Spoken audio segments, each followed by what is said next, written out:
Yeah. Sammy, what you doing? Yeah.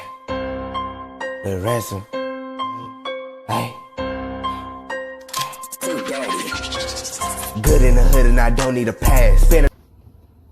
Grand Rising, Professor Melly Mail Next Level, tapping into you. And here in the lab this morning, hope you guys are having a fantastic day. As for myself, I'm up early in the morning tapping in with you, man. Let me see what time it is.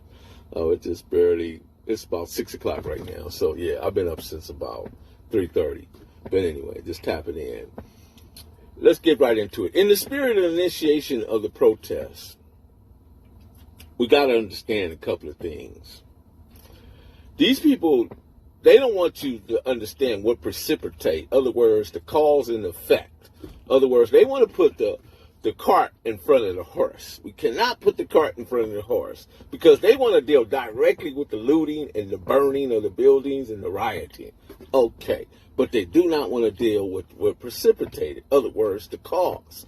What caused all these things? What caused black people, black and brown people, and white people as well to become angered by what they're going through in this tyrannic government ran by Donald J. Trump. Okay? So they want to talk about the burning, the looting, and the rioting. Okay? But who taught us that? Because here's the thing. They didn't bring us here with our culture. They didn't bring us here with our diet. They didn't bring us here with our language. Everything we know, we learned from them.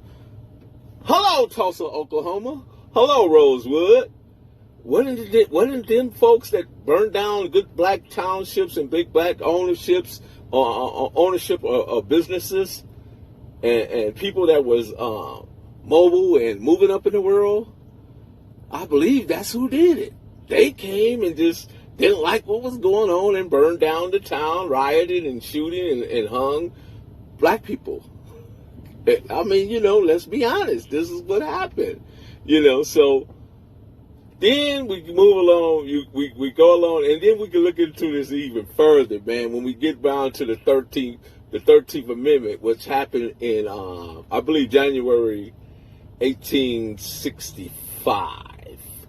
1865, the 13th Amendment was put in it. It said, no, neither slavery nor indigent servitude shall be put upon a person, punishment, as a cause of punishment, unless you've been dutifully convicted of a felony. Okay?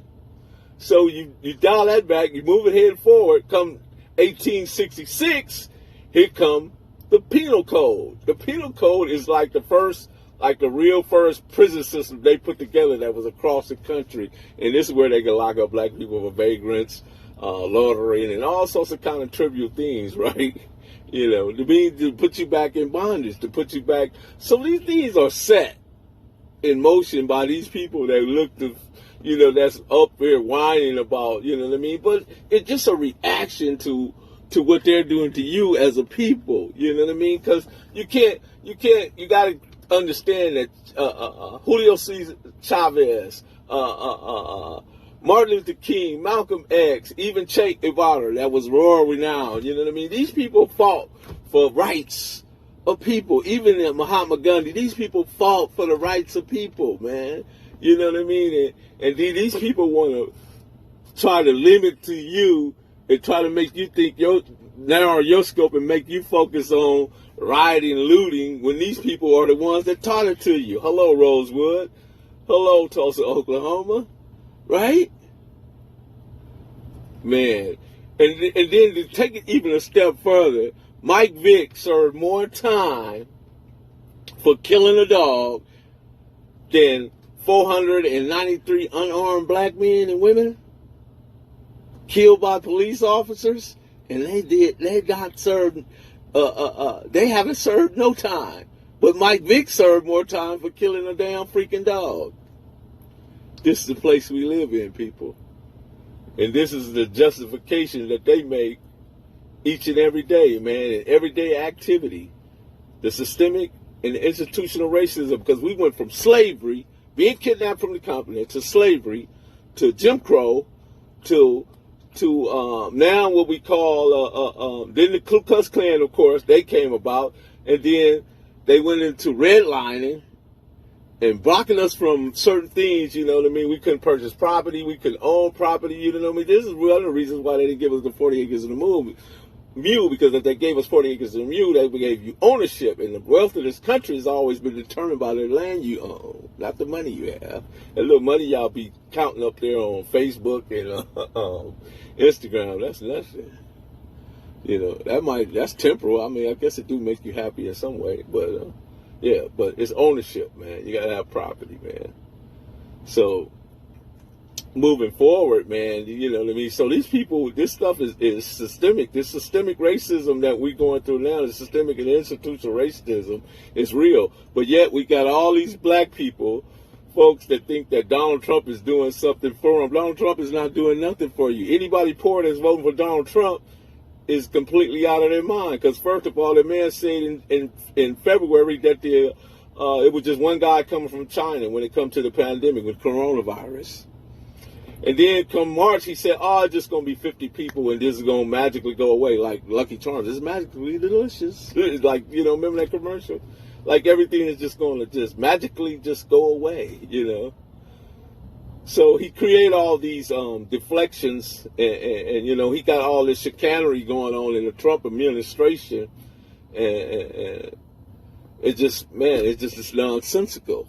And then when you see black and brown people, yeah, we're going to vote for Trump. We're going to vote for Trump. Don't like you.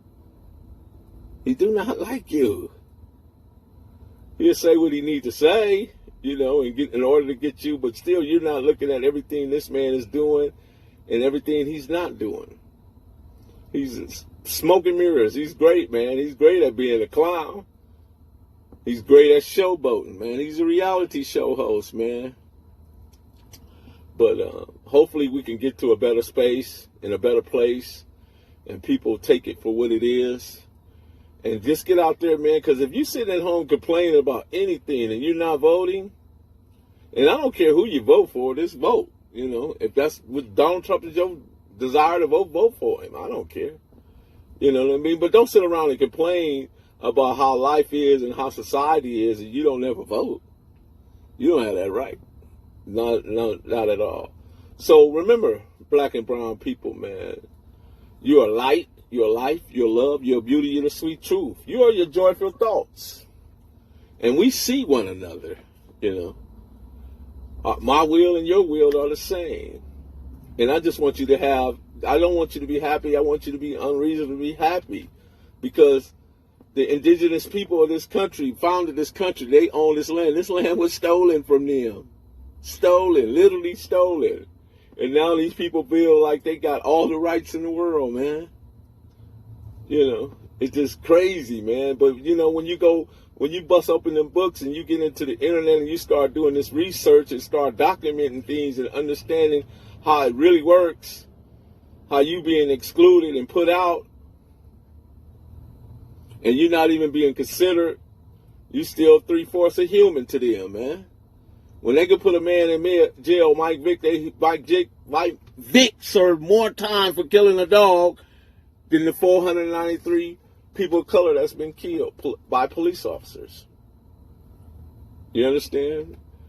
So, once again, Professor Melly Mail, next level. And I hope you guys have a fantastic day, because I am out. Yeah.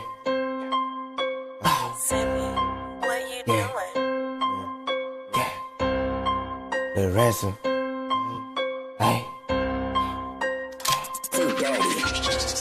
Good in the hood and I don't need a pass. Spending her 20s, put the rest in the stash. Fuck with the gang, then you going outside. She fuck with the op, she selling that ass. I don't fuck with no bitch, I don't care about the past. Feeling like a mouse, I'm stuck in the trap. Yeah, good in the hood, get 'em out of here fast. Think that you tough, we gon' whip your whole ass.